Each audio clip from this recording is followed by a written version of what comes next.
Okay, so now we'll discuss the chemical bonding. Yes, chemical bonding. This is a very important chapter. इससे exclusive question तो आते ही हैं, बाकी chapters में भी इसका खूब यूज होता है. अगर आपको केमिकल बॉन्डिंग नहीं आती है, आपको ऑर्गेनिक में प्रॉब्लम होगा, इनऑर्गेनिक में भी प्रॉब्लम होगा, हर जगह प्रॉब्लम ही होगा आपको. ठीक है, तो मैं बात करता हूँ केमिकल बॉन्ड की. तो केमिकल बॉन्ड क्या होता है? What is chemical bond? Sir, why electrostatic force between two atoms? Okay, yes, it is the electrostatic force between two atoms. Electrostatic force between two atoms. Between two atoms.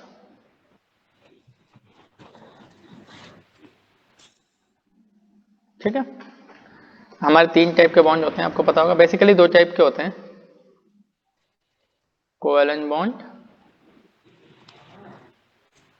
Ionic bond Metallic. And metallic bond.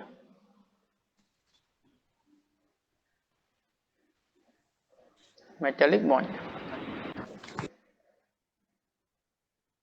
ठीक है, तो covalent bond क्या होता है? What is covalent bond? Sir, form between electronic share तो होता formed by two non-metal. Between two formed by non metal. sharing of electron. Formed by sharing of electron between two atom. Sharing of electron between two atoms. दो atom के बीच में electron के sharing से जो bond बनता है उसको बोलते हैं कोवेलेंट बॉन्ड. जैसे फॉर एग्जांपल, जैसे हमको जैसे H2 बनाना है ना, मुझे H2 बनाना है, सिंपलेस्ट कोवेलेंट मॉलिक्यूल. तो हाइड्रोजन के पास एक इलेक्ट्रॉन है, दूसरे हाइड्रोजन के पास भी एक इलेक्ट्रॉन है. अब आपस में आगे बोले चलो शेयर कर लेते हैं ना, और शेयर कर लेते हैं. इसके पास भी दो इलेक्ट्रॉन पूरे हो गए, इसके पास भी दो पूरे हो गए, राइट. और ये कोवेलेंट बॉन्ड बन गया, राइट. एनीवे, ये सब चीजें आपको पता होंगी बिकॉज. नेक्स्ट आपका बॉन्ड होता है coordinate bond. Is a special case of covalent bond. जिसका होता है coordinate bond.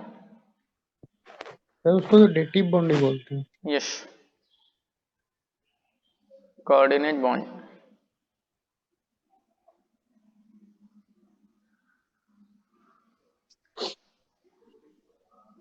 This is a special type of covalent bond. Special type of covalent bond. इसमें से स्पेशलिटी क्या है? ये स्पेशलिटी इसमें क्या है? यहाँ पे शेयर दोनों करते हैं बट कंट्रीब्यूट एक ही करता है. Sharing is done by both but contribution is done by one item only. जैसे एक एग्जांपल देता हूँ, कई बार जब स्कूल डेज में थे, अभी तो नहीं, जब स्कूल डेज में 9th-10th में, तो कई बार स्कूल में टिफिन लेके जाते थे ना, तो दो बच्चे एक दूसरे के टिफिन में देखते थे और शेयर कर लेते थे. वो उसका आइटम थोड़ा ले लेता था, वो दूसरे का आइटम ले लेता था ना. That is normal covalent bonding. भाई अपने टिफिन का मुझे दे दे, मेरे टिफिन का तुम ले लो, थोड़ा थोड़ा मतलब. ठीक है, को और यह है कोऑर्डिनेट. क्या होता है, कुछ बच्चे होते थे वो अपना टिफिन लेके नहीं आते थे और जाके सीधा दूसरे के टिफिन में स्टार्ट हो गए. तो शेयर तो कर रहे हैं बट कंट्रीब्यूट नहीं कर रहे हैं, राइट. तो special type of covalent bonding जिसमें क्या होता है,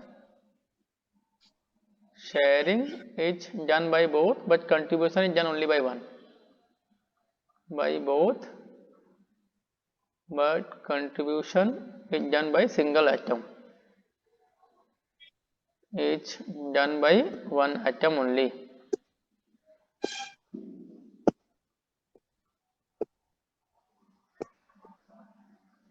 ओके, फॉर एग्जांपल जैसे है, जैसे हमारे पास BF3 है.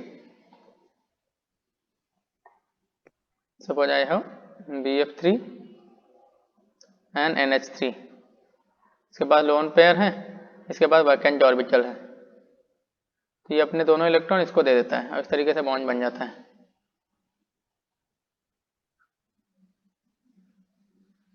तो एक बार बन गया, बनने के बाद कोऑर्डिनेट एंड नॉर्मल कोवेलेंट में कोई भी डिफरेंस नहीं होता है. ठीक है, फिर नेक्स्ट टाइप हाँ of sir. Bonding is ionic bonding. Sir इसका एग्जांपल आप अच्छा दिए मतलब. Yes, ionic bonding.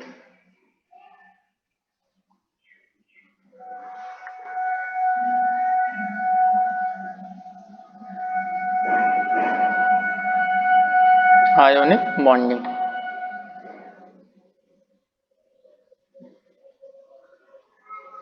अब आयोनिक बॉन्डिंग में क्या होती है, आयोनिक वजह से NaCl है, यहाँ पे क्या है सोडियम, इलेक्ट्रॉन कितने 11, इलेक्ट्रॉनिक कन्फिगरेशन 281, यदि मैं सेल के टर्म में लिखूं 281 हो जाता है electronic configuration.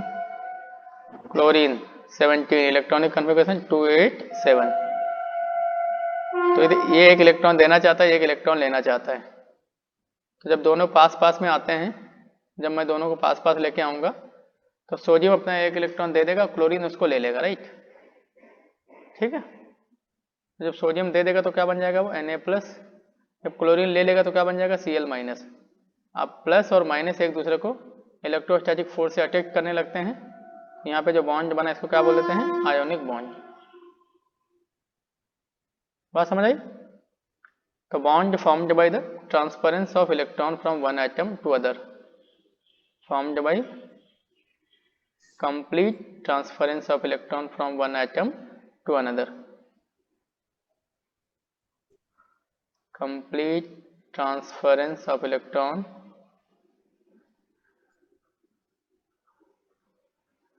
from one atom to another।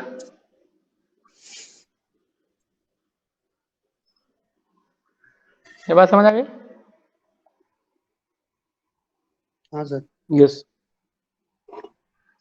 Metallic bonding हम लोग बिल्कुल एंड में डिस्कस करेंगे, because metallic bonding is little different, उसमें ज्यादा है भी नहीं। यस। हम बेसिकली सर क्या बोल रहे हैं? हाँ सर थोड़ा सा मेरा कनेक्शन हाँ, क्या तो बोल रहे थे? आयोनिक बॉन्डिंग जो होती है, आयोनिक बॉन्डिंग में कुछ ऐसा खास होता नहीं, एक एटम ने इलेक्ट्रॉन लूज किया, दूसरे एटम ने इलेक्ट्रॉन गेन कर लिया, एक बन गया कैटायन, दूसरा बन गया आयन, एनायन, दोनों एक दूसरे को इलेक्ट्रोस्टैटिक फोर्स ऑफ अट्रैक्शन से अट्रैक्ट करने लगे। तो there is nothing big thing in that, कोई थ्योरी व्यूरी ऐसा नहीं होता है। बट कोवैलेंट बॉन्ड कैसे बनता है, इसकी बहुत सारी थ्योरीज होती हैं। तो अभी हमारा पूरा chapter, almost whole chapter will be dedicated to the covalent bonding. Okay, there are various theories of covalent bonding, तो सब हम लोग डिस्कस करेंगे। So the first step in that direction is octet rule.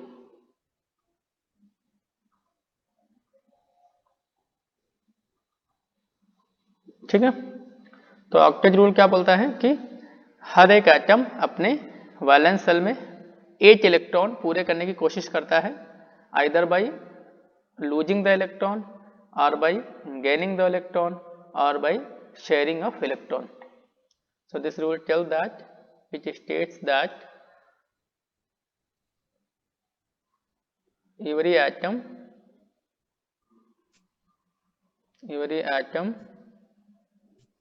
tries to complete 8 electron in its outermost shell, either by losing or by gaining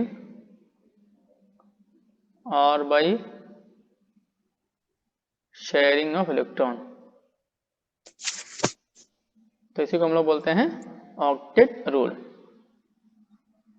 ठीक है, अभी जो octet rule होता है, this is strictly applicable only up to period number 2। Period number 3 onward the element may और may not follow the octet rule. ठीक है, so this is applicable only up to period 2, applicable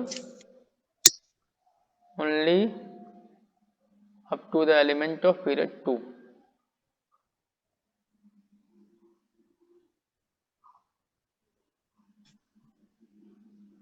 ठीक है, ऐसा होता क्यों है, बिकॉज यदि पीरियड 2 के एलिमेंट हैं, उसके पास कितनी शेल होंगी, 2 शेल होंगी, right.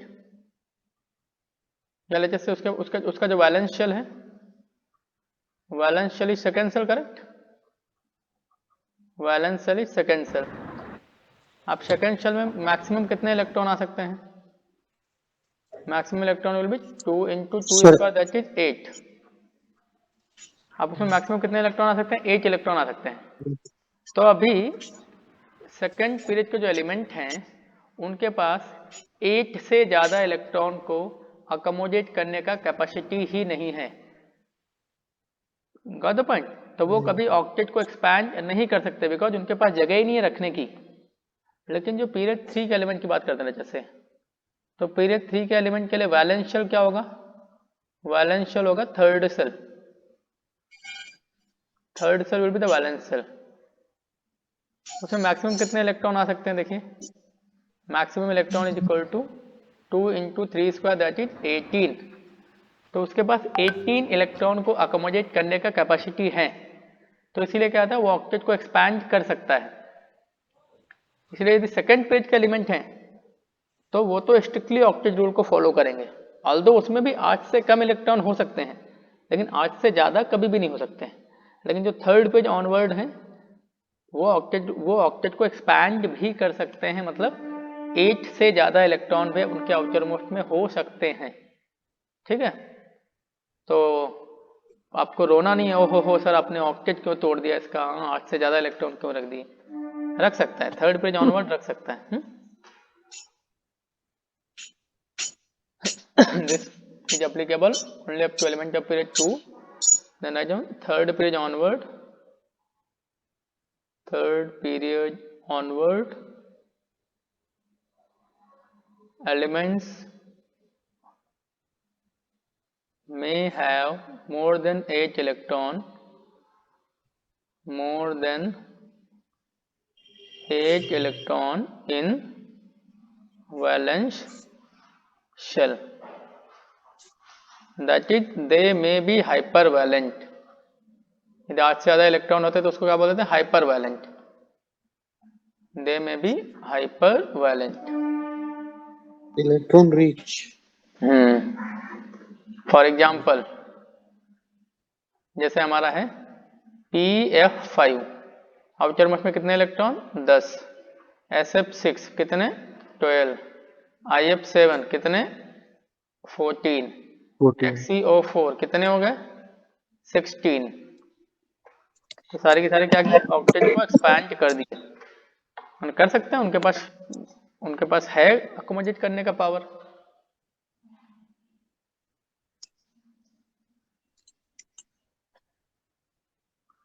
This point is clear?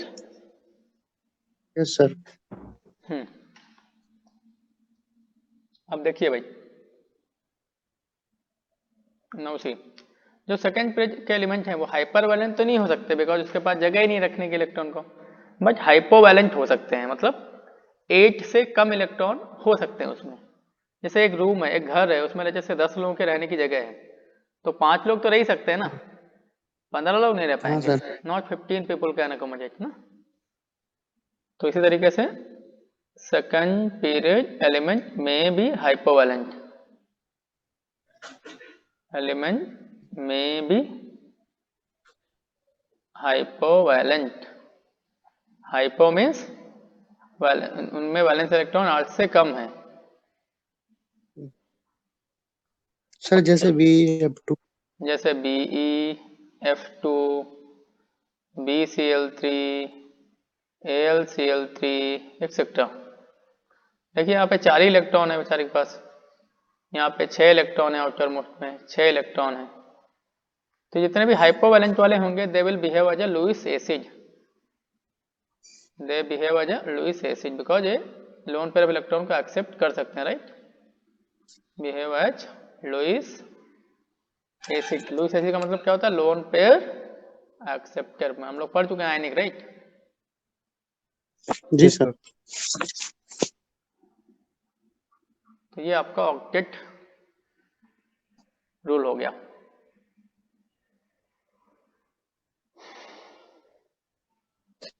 तो एक बार थोड़ा ऊपर करेंगे बस।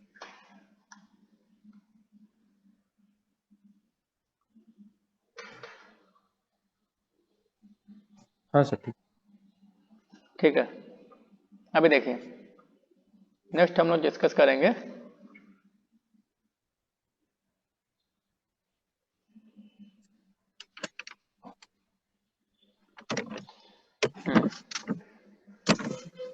there is something called formal charge. Formal charge, ये फॉर्मल चार्ज क्या होता है देखो भाई, तो लेट्स से मैं एग्जांपल समझता हूँ इसको। लेट्स से हमारे पास है NO3-, तो NO3- का मैं स्ट्रक्चर बनाता हूँ। स्ट्रक्चर कैसे बनाते हैं अभी हम लोग सीखेंगे। अभी मान लो ऐसा स्ट्रक्चर होता है इसका, राइट। तो NO3- का स्ट्रक्चर कैसा होता है, ऐसा होता है। ये मैं इसका लुईस डॉट स्ट्रक्चर बना रहा हूँ। तो this is the Lewis dot structure of NO3-। ठीक है। तो फॉर्मल चार्ज क्या होता है देखो, यदि मैं ऑक्सीजन के ऊपर निकालना चाहता हूँ फॉर्मल चार्ज, तो यहाँ पे देखो ऑक्सीजन के ऊपर कितने इलेक्ट्रॉन है, 2, 1 2 3 4 5 6, टोटल 3 लोन पेयर्स हैं। फॉर्मल चार्ज निकालते समय बॉन्ड के इलेक्ट्रॉन को 50-50 डिवाइड कर देना है। बॉन्ड के जितने भी इलेक्ट्रॉन हैं उनको दोनों एटम के ऊपर 50-50 डिवाइड कर देना है। ऑक्टेट कैलकुलेट करते समय हम लोग बॉन्ड के इलेक्ट्रॉन्स को दोनों एटम्स का मानते हैं। जैसे यहाँ पे 2 इलेक्ट्रॉन है, तो मुझे ऑक्टेट कैलकुलेशन करना है, तब हम लोग बोलेंगे भाई ये दोनों इलेक्ट्रॉन नाइट्रोजन के भी हैं और ये दोनों इलेक्ट्रॉन ऑक्सीजन के भी हैं। ठीक है। तो during the calculation of octet both, yeah, we can say all the electron of bond are considered to be belonging to both the atoms, but while calculating the formal charge the electrons of the bond are equally distributed over the two atoms। तो जैसे यहाँ पे 2 electrons हैं, तो हम लोग assume करेंगे भाई एक इलेक्ट्रॉन ऑक्सीजन का है और एक इलेक्ट्रॉन नाइट्रोजन का है।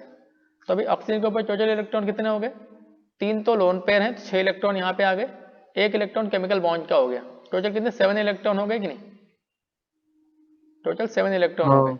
नाउ यदि हम न्यूट्रल ऑक्सीजन की बात करें, न्यूट्रल ऑक्सीजन आइटम की बात करें, तो उसके बाद वैलेंस इलेक्ट्रॉन कितने होते हैं, 6 होते हैं कि नहीं, 6 वैलेंस इलेक्ट्रॉन होते हैं। यहाँ पे कितने इलेक्ट्रॉन हो गए, 7 हो गए कि नहीं, तो 1 इलेक्ट्रॉन ज्यादा हो गया कि नहीं।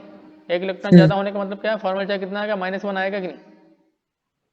हाँ सर। ऐसे इस पे भी देखो कितने इलेक्ट्रॉन इसके पास है, 1 2 3 lone pairs, 1 electron chemical bond से आ जाएगा, 7 हो गए। न्यूट्रल ऑक्सीजन में 6 वैलेंस इलेक्ट्रॉन होते हैं, 1 ज्यादा हो गया तो -1 आ गया। ऊपर बात करते हैं 1 2 3 4 एंड डबल बॉन्ड है, तो डबल बॉन्ड में 4 इलेक्ट्रॉन होते हैं, 2 हो जाएंगे नाइट्रोजन के, 2 हो जाएंगे ऑक्सीजन के। तो ऑक्सीजन के बाद टोटल कितना इलेक्ट्रॉन हो गया, 6 हो गया। न्यूट्रल आइटम में भी कितने इलेक्ट्रॉन होते हैं, 6 ही होते हैं।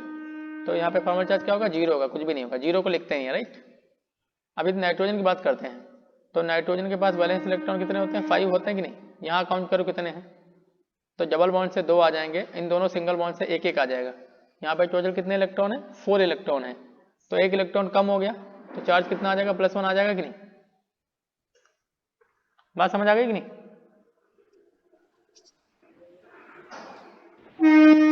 हाँ एक बार एक्सप्लेन करो और, सर ऑक्सीजन वाला एक बार बोलिएगा ना। ऊपर वाला ना, हम्म। देखो ना ऊपर 2 लोन पेयर हैं, 4 हो गए, हम्म। डबल बॉन्ड से 2 इलेक्ट्रॉन आएंगे, 6 हो गए टोटल। हाँ न्यूट्रल में कितने होते हैं, 6 ही होते हैं। सही होता है। यहाँ पे एक जो गलती कर देते हैं लोग, क्या करते हैं, कई बार जब न्यूट्रल के इलेक्ट्रॉन काउंट कर तो टोटल इलेक्ट्रॉन काउंट कर लेते हैं। वैलेंस इलेक्ट्रॉन देखने हैं, केमिकल बॉन्डिंग में हमेशा वैलेंस इलेक्ट्रॉन पार्टिसिपेट करते हैं, अंदर वाले इलेक्ट्रॉन से कोई भी रोल नहीं रहता है। तो डोंट डू दिस मिस्टेक। वो डबल बॉन्ड वाले पे 0 आएगा और वो सिंगल बॉन्ड वाले पे -1 आएगा ना। हाँ सामने लिखा तो हूँ, आपको दिख नहीं रहा स्क्रीन पे क्या। नहीं दिख रहा, देख।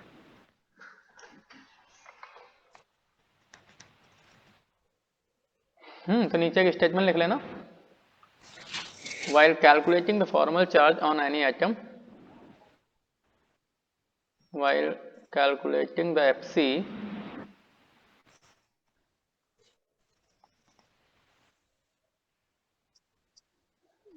the electrons of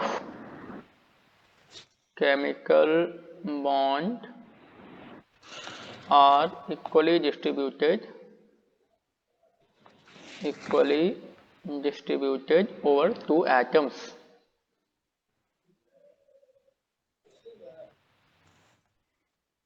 Over 2 atoms. तो सर एक फॉर्मल चार्ज का फार्मूला होता है, जो फार्मूला होता है उसी को मैं यहाँ पे आपको एक्सप्लेन करके बोल दिया हूँ।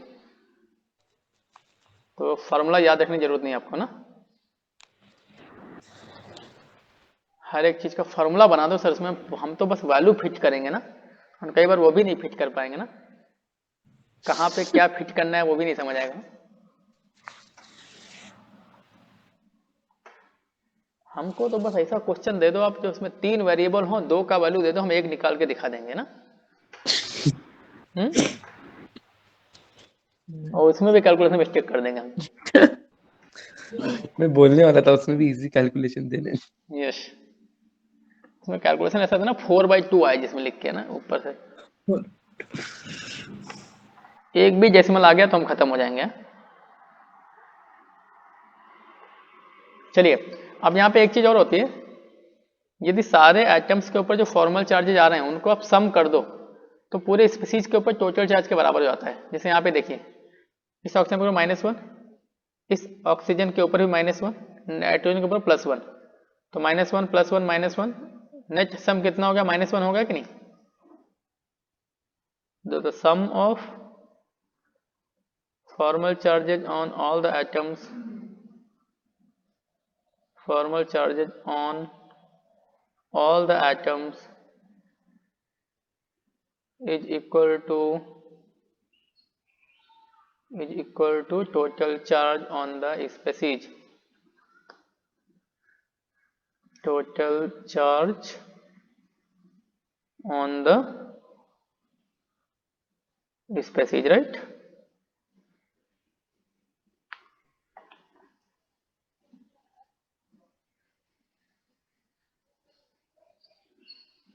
ये बात समझ आ गई?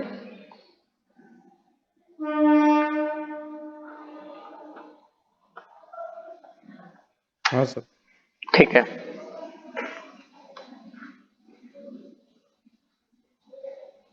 इसलिए वो -7। ठीक। अब हम लोग नेक्स्ट पढ़ेंगे फेनोमेनन ऑफ रेजोनेंस। ये रेजोनेंस क्या होता है?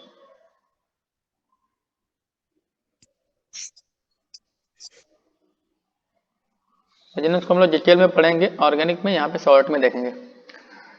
तो क्या होता है, लेट्स से मैं NO3 की बात करता हूँ, NO3- की बात करता हूँ, इसका स्ट्रक्चर कैसा दिखता है? ऐसा दिखता है, double bond O, O- and O-। मैं डबल बॉन्ड को यहाँ पे भी रख सकता हूँ, मतलब ऐसे भी बना सकता हूँ, NO- डबल बॉन्ड O- कर सकता हूँ कि नहीं कर सकता हूँ? अब मैं डबल बॉन्ड को राइट में भी रख सकता हूँ, ठीक है। तो रेजोनेंस क्या होता है? जब हम लोग किसी भी स्पेसीज की एक से ज्यादा लुईस डॉट स्ट्रक्चर बना सकते हैं जो कि एक दूसरे से position of pi bond and position of lone pair में डिफरेंट होती हैं। जैसे आप इन लुईस डॉट स्ट्रक्चर की बात करें तो इनमें डिफरेंस क्या है? इनमें डिफरेंस है पोजीशन ऑफ पाई बॉन्ड का and position of lone pair का, ठीक है। लोन पेयर का पोजीशन कैसे डिफरेंट है? देखिए यहाँ पे 2 लोन पेयर इधर थे, इधर में 2 लोन पेयर यहाँ पे आ गए, इधर में 2 लोन पेयर कहाँ चले गए? इधर में आ गए। Got the point? So when a species can be represented in the form of more than one Lewis dot structure which are different from each other in the position of pi bond and lone pair, so this phenomenon is known as resonance and the structure so obtained are known as resonating structure। जब भी हम लोग किसी एक species को एक से ज़्यादा लुईस डॉट स्ट्रक्चर के फॉर्म में रिप्रेजेंट कर पाएँ और वो फॉर्म एक दूसरे से पोजीशन ऑफ पाई बॉन्ड और पोजीशन ऑफ लोन पेयर में डिफरेंट हों तो इस फेनोमेनन को बोलते हैं रेजोनेंस एंड ऐसे स्ट्रक्चर्स को बोलते हैं हम लोग रेजोनेटिंग स्ट्रक्चर। तो ये क्लियर हुआ कि नहीं? जी सर। हाँ तो सर। लिख लीजिए अभी, when a species can be represented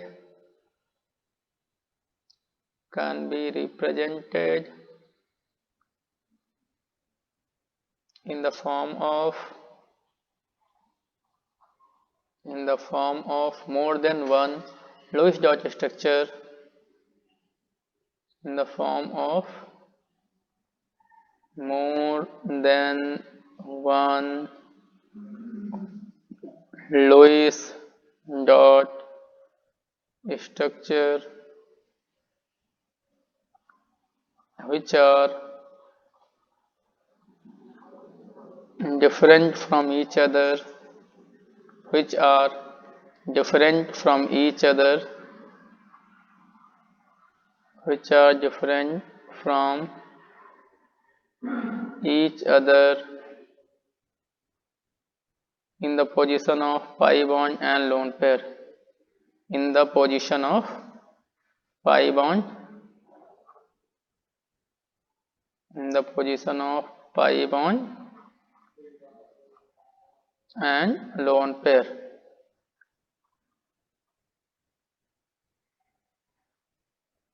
And this phenomenon is known as resonance. Then this phenomenon is known as resonance. This phenomenon is known as resonance, and these structures are known as resonating structure, and structures are known as resonating structures.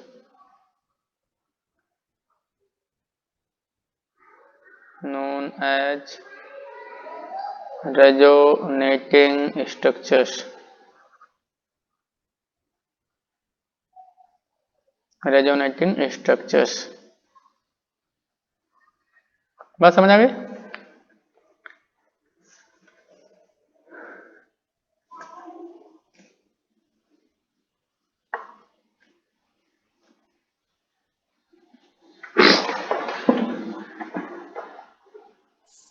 Clear? हाँ sir. Okay. Now there is something called bond order. Bond order.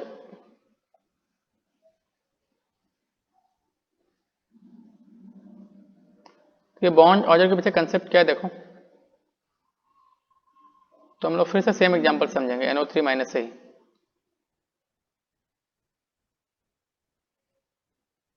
ठीक है, तो इसके मैं 3 resonating structure बना सकता हूं इस तरीके से. तो इसकी हम लोग 3 रेजोनेटिंग स्ट्रक्चर बना सकते हैं.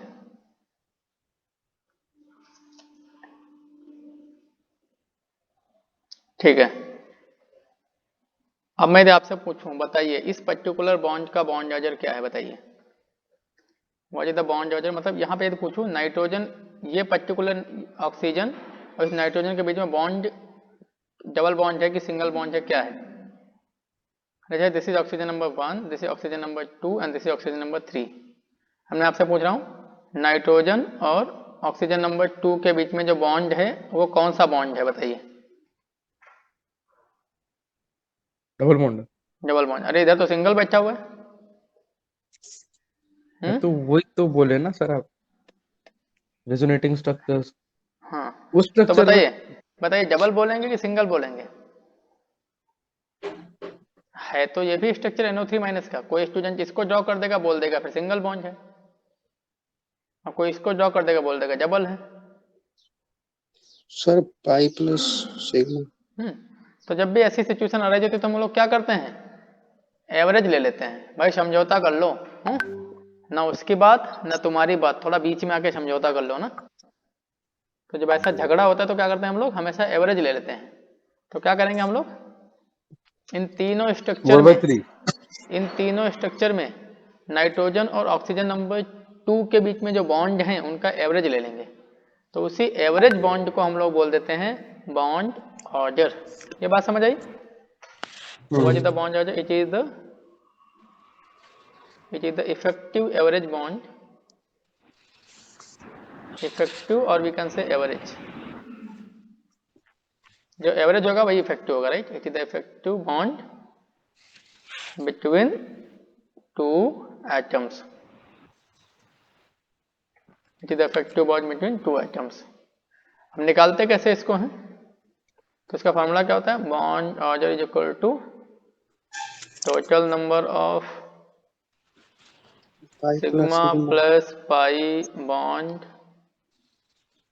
बिटवीन टू एटम्स, जिन दो एटम्स के बीच में आपको बॉन्ड ऑर्डर निकालना है, इन ऑल रेजोनेटिंग स्ट्रक्चर, अच्छा बिटवीन डिवाइड टू कर देंगे एटम्स फिर. In all resonating structure divided by total number of resonating structure divided by total number of resonating structure. Total number of resonating structure.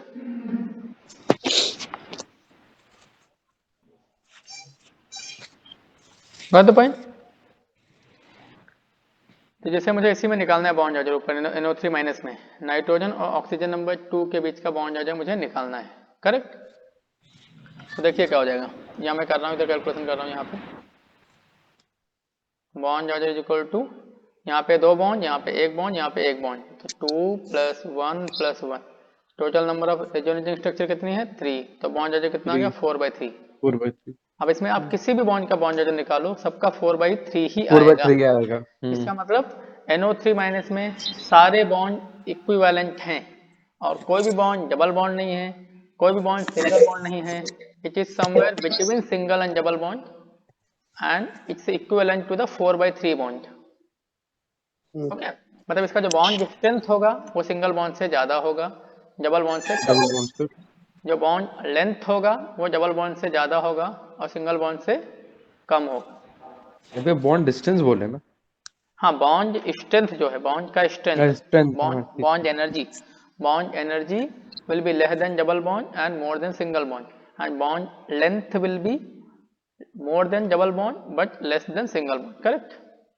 and सारे bond equivalent हैं, यहाँ पे कोई भी सिंगल कोई भी डबल नहीं है, सब बराबर हैं. ठीक है, और इसको कैलकुलेट करने का एक शॉर्टकट फार्मूला भी होता है जिसमें आपको सारी रेजोनेटिंग स्ट्रक्चर बनाने की जरूरत भी नहीं पड़ेगी. तो what is shortcut? Total number of sigma plus pi, total number of sigma plus pi divided by total number of sigma divided by total number of sigma. तो यहाँ पे आपको सारी रेजोनेटिंग स्ट्रक्चर ड्रॉ करने की जरूरत नहीं है. इस फार्मूला को हम लोग NO3 माइनस के केस में लगाते हैं. तो देखिए total number of sigma plus pi कितने हैं किसी स्ट्रक्चर में, टोटल 4 है कि नहीं? 3 सिग्मा है, 1 पाई है, तो total number sigma plus pi 4 है, टोटल नंबर ऑफ सिग्मा कितना हो गया 3 हो गया. 3 है. तो बॉन्ड जो हर एक बॉन्ड का कितना आ जाएगा 4/3 आ जाएगा, राइट? चलिए, ये समझ आ गया. हाँ सर. अब हम लोग सीखेंगे कि लुईस डॉट स्ट्रक्चर को बनाते कैसे हैं. And that is the most important thing of this chapter. इधर आपको वो आ गया, मतलब 60% चैप्टर हो गया. How to draw Lewis dot structure.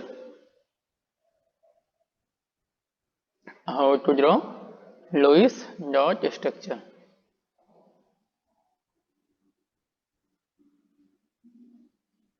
तो कुछ स्टेप्स होते हैं, उनको फॉलो करके आप कोई भी स्ट्रक्चर बना सकते हैं. There are some steps.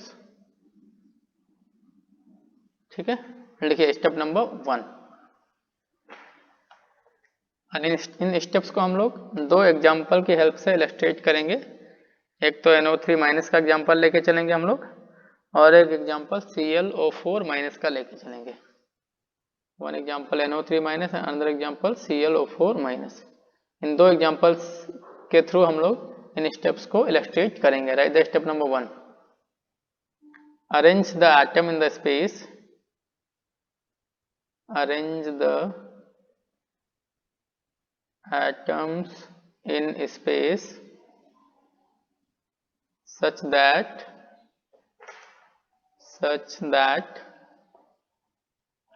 least electronegative atom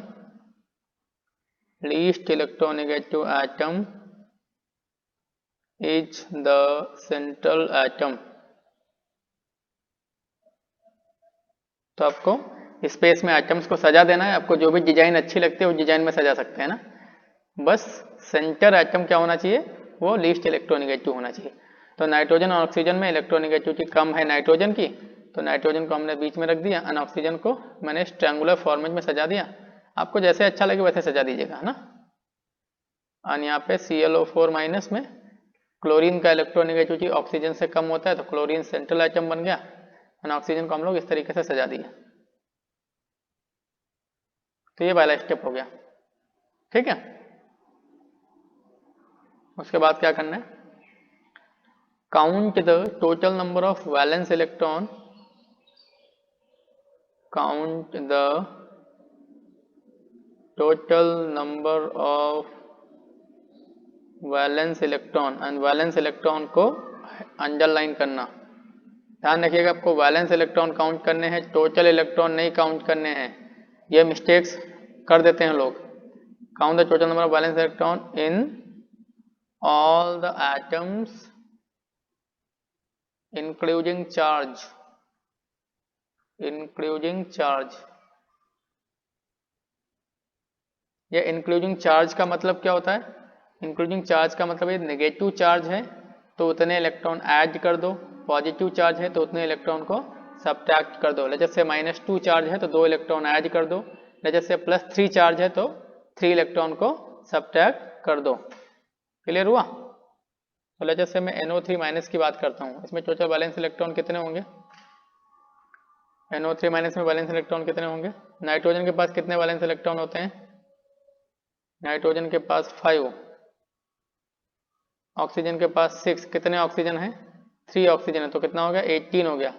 negative charge कितना है, 1 है तो 1 इलेक्ट्रॉन ऐड कर देंगे, कितना हो गया, ये 24 इलेक्ट्रॉन आ गए। इसको पेयर में कन्वर्ट कर लो तो 12 पेयर बन गए।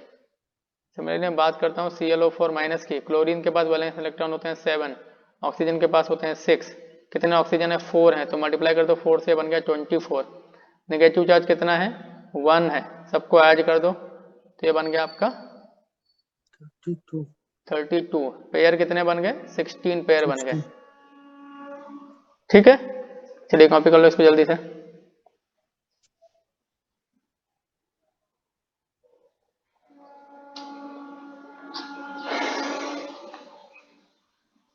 Done. Next see, write down the next step. Write down the next step.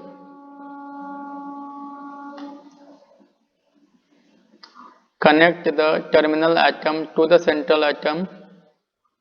Connect the terminal atom to central atom through single bond. Through single bond. अब क्या करना है, टर्मिनल एटम को सेंट्रल एटम से single bond से connect कर दो। ठीक है, तो NO O and O, ClO O and O and O, यहाँ पे 3 बॉन्ड हैं तो हमारे पास टोटल 12 पेयर्स थे। 12 पेयर्स में से 3 पेयर यूटिलाइज हो गए, बचे कितने, 9 पेयर अभी भी बच गए हमारे पास। यहाँ पे हमारे पास टोटल कितने पेयर्स आए थे, 16 पेयर्स आ गए थे, उसमें से 4 पेयर यूटिलाइज हो गए, रिमेनिंग पेयर कितने हैं, 12 पेयर्स। उसके बाद नेक्स्ट क्या करना है, next write down, distribute the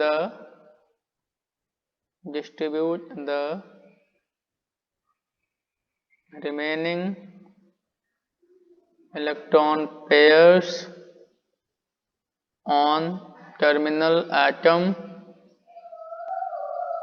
on terminal atom till their octet is complete. Till their octet is complete. तो अभी जो बचे हुए इलेक्ट्रॉन पेयर उनको टर्मिनल एटम के ऊपर डिस्ट्रीब्यूट करना है। कब तक डिस्ट्रीब्यूट करना है, उनका ऑक्टेट पूरा कर देना है, उनका ऑक्टेट पूरा कर देना है। तो जैसे मैं NO3 की बात करता हूँ, NO O and O, इस ऑक्सीजन के पास कितने इलेक्ट्रॉन हैं, मैंने बताया था ऑक्टेट काउंट करते समय बॉन्ड के इलेक्ट्रॉन को दोनों एटम्स का मानते हैं। तो ये दोनों इलेक्ट्रॉन नाइट्रोजन के भी हैं और ये दोनों इलेक्ट्रॉन ऑक्सीजन के भी हैं। तो ऑलरेडी इसके पास 2 इलेक्ट्रॉन है। ऑक्टेट पूरा करने के लिए और कितने इलेक्ट्रॉन चाहिए? 6 इलेक्ट्रॉन और चाहिए, मतलब 3 पेयर्स चाहिए। तो मैंने 3 पेयर्स यहाँ पे रख दिए। सिमिलरली इसको भी 3 पेयर्स चाहिए होंगे। सिमिलरली इसको भी 3 पेयर्स चाहिए होंगे। आपके पास टोटल पेयर कितने थे? 9, और 9 के 9 यूटिलाइज होकर बचा क्या आपके पास? 0। सिमिलरली यदि मैं ClO4 की बात करता हूँ तो ClO4 में भी हर एक ऑक्सीजन को 3-3 पेयर चाहिए होंगे। Each oxygen will require 3 pairs.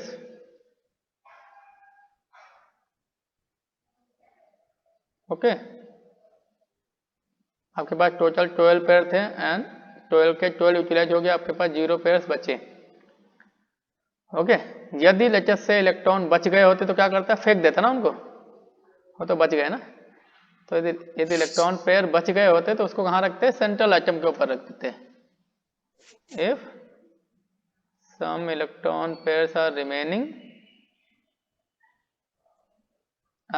जो कि ऊपर वाले केसेस में नहीं बचे हैं, अगर बचे तो then place them on the central atom, ठीक है, ये हो गया। अब देखो भाई, सेंट्रल एटम का ऑक्टेट पूरा हुआ क्या? Now check whether the octet of central atom is complete और not.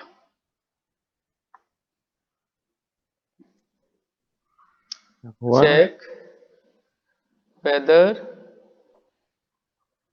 octet of central atom is complete or not. Is complete or not. ठीक, if not हो गया तो अच्छा है। if not then complete it, उसको भी कंप्लीट करना है ना भाई। सर डबल बॉन्ड फिर इलेक्ट्रॉन कहाँ से लाएंगे कंप्लीट करने के लिए? सब इलेक्ट्रॉन तो आपने बांट दिए, तो ठीक है, अभी बांट दिए, उनसे ले लेंगे ना अभी। Then complete it by converting required number of lone pair on the terminal atom into double or triple bond, into double or triple bond.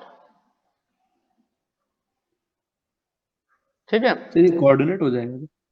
नहीं पप, वो थोड़ी ना, वो इलेक्ट्रॉन भरते समय तो मैंने तो सबके इलेक्ट्रॉन एक साथ इकट्ठा कर लिए, उसके बाद उनको बांट रहा हूँ। हाँ सर। पहले हर एटम से छीन लिए ना उसके इलेक्ट्रॉन आपने तो। हाँ हाँ हाँ। फिर दे रहा। अब यहाँ पे देखो भाई, क्या नाइट्रोजन का ऑक्टेट पूरा है क्या? नहीं। कितने नहीं इलेक्ट्रॉन सर। हैं? 6 हैं, 6। 6 इलेक्ट्रॉन। इतनी देर से वही चिल्ला चिल्ला के बता रहा हूँ पूरी क्लास में कि ऑक्टेट पूरा करते समय सब इलेक्ट्रॉन काउंट करने, फिर भी 3 3 पेयर बोलना। बोल रहे थे, 3 पेयर बोल रहे थे। हाँ ठीक है, तो 6 इलेक्ट्रॉन्स हैं। चाहिए कितने होते हैं? 8 चाहिए होते हैं ना। तो एक लोन पेयर को कन्वर्ट कर दो डबल बॉन्ड में। तो जैसे मैं ऊपर वाले को कन्वर्ट कर दिया डबल बॉन्ड में।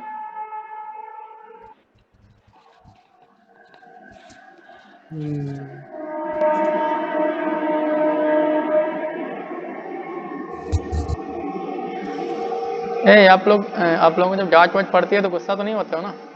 सर क्या बोल रहे सर अभी सर? ठीक है, हो भी जाओगे तो क्या कर लोगे? एनीवे, तो मैं ऐसे ही मजाक में बोलता हूँ, डोंट वरी है। ओहो, मुझे तो सबके हाँ सर सामने ठीक। इंसर्ट कर दिया पूरा भरा क्लास में ना। वैसे अभी तो आप नहीं सर। घर पे अकेले बैठे हो, क्लास तो भरा नहीं है ना। एनीवे, तो अभी देखो क्या हो रहा है यहाँ पे, पूरा हो गया ऑक्टेट ना। यदि इसकी बात करते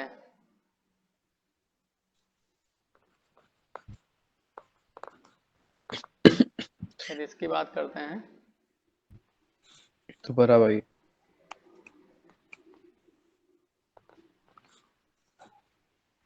तो देखो इसका भरा हुआ है, तो इसको तो कुछ नहीं करना, अभी टच नहीं करना ना।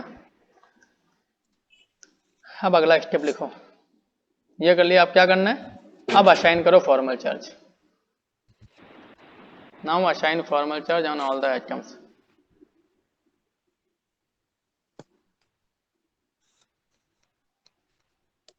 assign formal charge on all the atoms। सारे एटम्स को फॉर्मल चार्ज असाइन कर दो अभी। तो करो असाइन भाई। फॉर्मल चार्ज निकालते समय आधा आधा बांटना है ना, ऑक्टेट पूरा करते समय ये काम नहीं करना है ना। अब असाइन करेंगे तो देखेंगे ये जिन पे, यहाँ पे -1 आ जाएगा, यहाँ पे -1, यहाँ पे +1। इधर असाइन करो।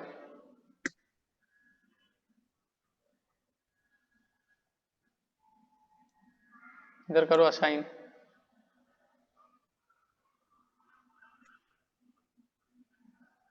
Assign here. देखो इस पे -1 -1 -1 -1 और क्लोरीन पे देखो +3 आ जाएगा, बिकॉज 1 1 1 1 4 इलेक्ट्रॉन क्लोरीन के पास हुए। न्यूट्रल क्लोरीन में इलेक्ट्रॉन होते हैं कितने, 7 होते हैं। ठीक, अब यहां पे लिखना, नोट करके लिखना, if central metal atom, sorry if central atom not metal, if central atom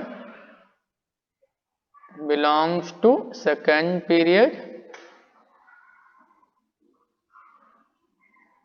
belongs to second period, then your structure is complete, then structure is complete।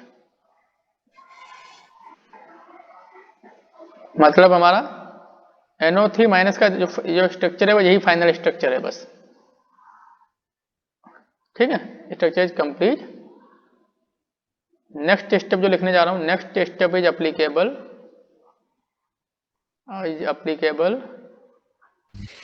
Only if central atom belong to third phase onward. Applicable only if central atom belongs to third period onward। बात समझ आई? तो ये point clear है। अगला step है वो बस केवल इसके लिए हमारा ये तो हो गया। तो अगला स्टेप है क्या, अभी वो स्टेप लिखो। तो अगला स्टेप क्या है, write down.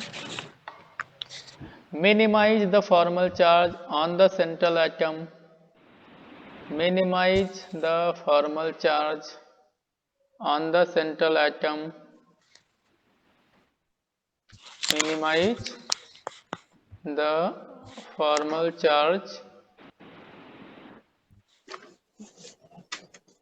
on central atom,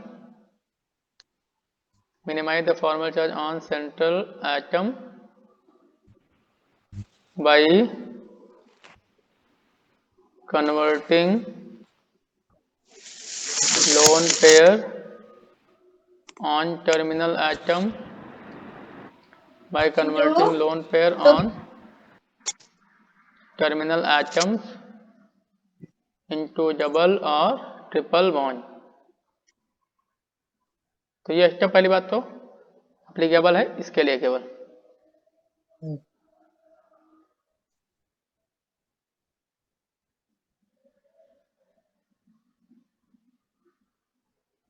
तो ये हो गया।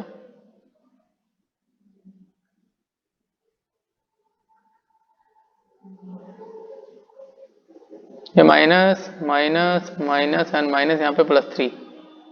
अब इस +3 को खत्म करने के लिए मुझे 3 लोन पेयर को डबल बॉन्ड में कन्वर्ट करना होगा। तो मुझे 3 लोन पेयर्स को डबल बॉन्ड में कन्वर्ट, बिकॉज इस चार्ज को खत्म करना है मुझे।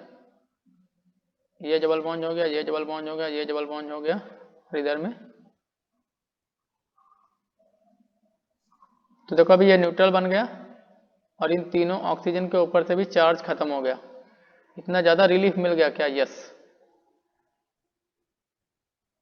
तो अभी ये फाइनल स्ट्रक्चर बना आपका ClO4 माइनस का। हम तो इधर भी कम, यहाँ पे भी तो नाइट्रोजन के ऊपर पॉजिटिव, जब ऐसा बड़ा भेदभाव क्यों कर रहे हैं, इसके पॉजिटिव क्यों नहीं खत्म कर रहे हैं? सबको हाँ वही। समानता का अधिकार होना चाहिए ना। हाँ चलो खत्म कर लेते हैं एक बार, थोड़ा समानता का अधिकार दिखाओ ना करके फिर। छोड़ दीजिए, रहने दीजिए। नहीं नहीं, अभी अभी सब पहले मैं आपको बता रहा हूँ जो समानता का अधिकार है कितना बोगस अधिकार है, इसलिए वो एक्सप्लेन करने की कोशिश कर रहा हूँ मैं। द इक्वल राइट वाला जो कंसेप्ट है ना, that is most bogus concept. अब देखो भाई, नाइट्रोजन के पास थोड़ा इलेक्ट्रॉन काउंट करो, कितने हो गए? काउंट करो, काउंट करो, काउंट करो। ये 4, ये 4 और ये 2, कितने हो गए टोटल? 10। इलेक्ट्रॉन। कहाँ रखेगा वो? बगल वाले से एक कमरा उधार लेगा, सब पड़ोसी घर में रोक देगा ना। अपने घर में जगह नहीं तो क्या है, बगल वाले घर में रोक देगा ना। सर एडजस्ट कर ले उसमें हाँ, तो इसीलिए वो एडजस्ट नहीं होता है, इलेक्ट्रॉन यहाँ पे एडजस्ट नहीं कर पाते हैं ना। आदमी लोग तो एडजस्ट नहीं कर पाते, इलेक्ट्रॉन कैसे एडजस्ट करेगा? तो ये रीजन होता है कि ये यहाँ पे अप्लीकेबल नहीं होता है, बिकॉज ऑलरेडी उसका ऑक्टेट पूरा हो चुका है कि नहीं हो चुका है? अब उसके ऊपर चार्ज आ भी गया तो ठीक है, मैं क्या कर सकता हूँ? तो बाबा जगह जब नहीं है तो क्या कर सकता हूँ? लेकिन अभी जो थर्ड पेज ऑनवर्ड है उसके पास चार्ज है, लेकिन उसके पास जगह है, तो जितना घुसाना चाहे उतना घुसा दो, अप टू 18। बात समझ में कि नहीं? तो इसीलिए क्या होता है, अब इसको मैं समझाता हूँ कैसे। जो इक्वल राइट है वो क्यों बोगस होता है, दिखा रहा हूँ अभी। यहाँ पे इक्वल राइट दिए तो बोगस हो गया ना, क्योंकि उसके पास क्षमता ही नहीं थी उतनी, और अपने उसमें घुसा दिया इलेक्ट्रॉन। सब लोग बोलेंगे हम जाएंगे IIT, हम तो सबको इक्वलाइज मिलना चाहिए, सबको IIT का कैंपस देखने को मिलना चाहिए, उधर के क्लासरूम में पढ़ने को मिलना चाहिए ना। सर तो इक्वलेट मिल और रहा उसके था, बाद फॉर्म हाँ, भर देता था। नहीं सपोज इक्वल नहीं बोले, उसके बाद सबको पहुंचा दो IIT में, तो उसके बाद वो बजाय 4 साल के 40 साल में भी सेमेस्टर नहीं पास करेंगे। ये सबको समझ रहे हैं ना? तो ये जो इक्वल राइट का कंसेप्ट है ये बहुत गड़बड़ होता है। एनीवे, तो समझ आ गया कि नहीं? हाँ सर। ठीक है।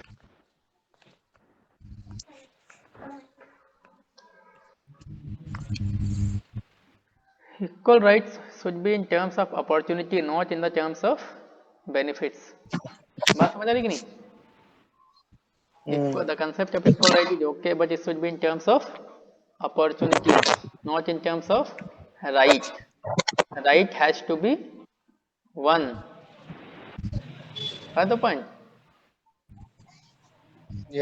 नहीं तो दिक्कत हो जाएगा।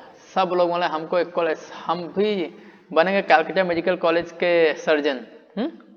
सर तो इक्वल राइट में सर कहाँ दे रहा, रिजर्वेशन बढ़ जा रहा? नहीं, मैं बता रहा हूँ, हम भी बनेंगे कैलकाटा मेडिकल कॉलेज के क्या सर्जन। और उसके बाद क्या होगा, उधर से लाशें निकलेंगी खून बहती हुई। पता चला किसी का छोटा सा बॉयल होगा, उस बॉयल के ऑपरेशन करने में आदमी को मार देंगे। तो ये होता है इक्वल राइट का कंसिक्वेंस।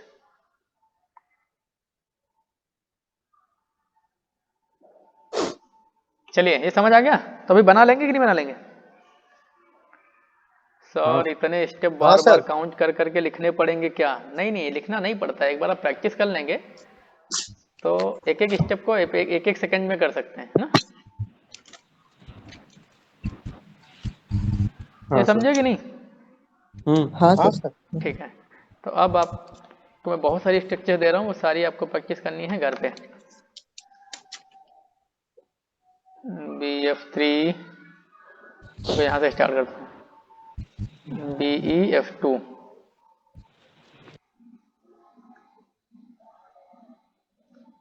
BCl3, AlCl3, AlCl3 हो गया, ठीक है। Now next is CO2,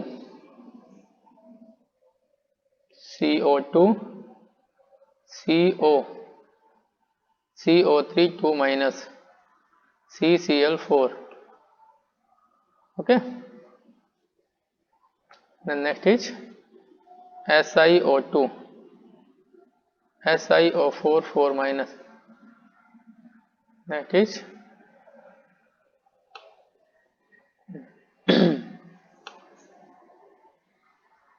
NO3 minus N2O NO NO2, ठीक है, NH3 NH4 plus NCl3 N2 into N2, हम्म उसके बाद PO4 3 minus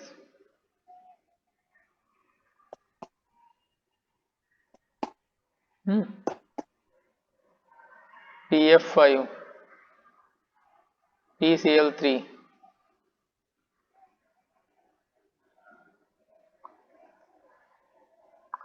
then O2 O3 SO2 SO3 SO3 2 minus SO4 2 minus SO4 2 minus SF6 SF4 SF2 SCl2,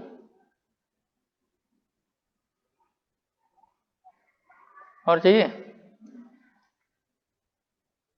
ठीक है, और देता हूँ।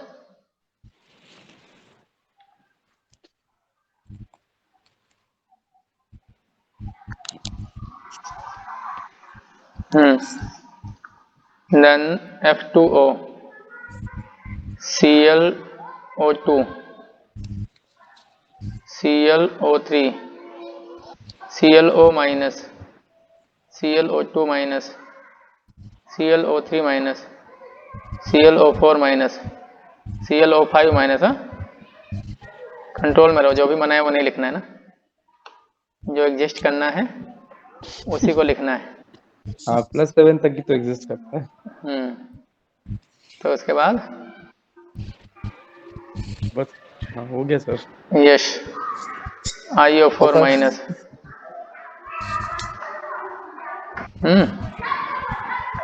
Next XCF2 XCF4 XCF6 XCO3 XCO4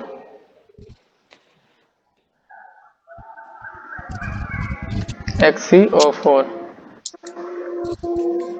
XCOF4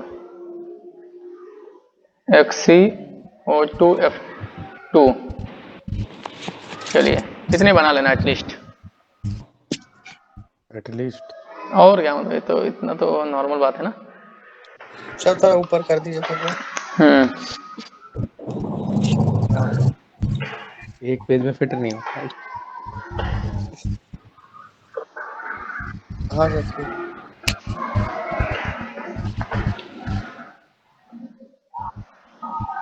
ठीक है भाई। हाँ सर। चलिए, अब हम लोग वो स्ट्रक्चर देखते हैं जिसमें लचत से अभी आप टोटल इलेक्ट्रॉन काउंट किए और वो ऑड नंबर आ गया, तो पेयर कैसे बनाएंगे फिर? बताइए। एक इलेक्ट्रॉन एग्जिस्ट करता है ना ऑड इलेक्ट्रॉन स्पीशीज में। हाँ, तो कि हम स्ट्रक्चर हमारा रूल कैसे अप्लीकेबल है वहाँ पे। तो नेक्स्ट देखते हैं ऑड इलेक्ट्रॉन स्पीशीज। तो इसमें क्या हो जाएगा भाई, एक इलेक्ट्रॉन ऐड कर दो ना अपनी तरफ से, उधार लेते हैं ना, ये पैसा नहीं होता उधार लेते हैं, उसके बाद जब हमारे पास आ जाता है हम दे देते हैं ना, तो वही करेंगे ना। Add 1 electron from your side. हमारे पास इलेक्ट्रॉन कहाँ से आएगा? अरे थोड़ा हाथ रगड़ना, चार्ज डेवलप हो जाएगा आपके हाथ पे। करके देखें कि नहीं, कंघी रगड़ो अपने बाल में, वहां से इलेक्ट्रॉन एक दे देना। ऐड 1 इलेक्ट्रॉन फ्रॉम एक इलेक्ट्रॉन नहीं, बहुत इलेक्ट्रॉन आते हैं आपको। यस,